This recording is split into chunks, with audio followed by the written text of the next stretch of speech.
Hey everyone, in this quick tutorial, I'm going to show you how to find USDT wallet address on HTX. Before we get into it, make sure to like this video and subscribe to our channel for more crypto related videos. First thing, you need to open your HTX account.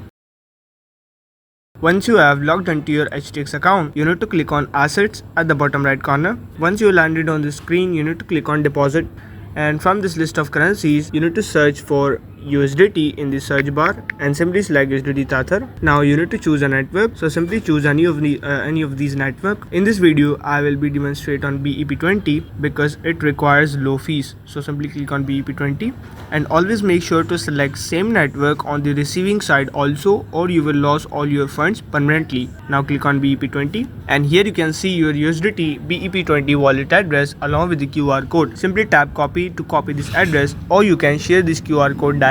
And that's it. Now you know how to find USDT wallet address on HTX. If this video helped you out, make sure to like this video and subscribe to our channel for more crypto related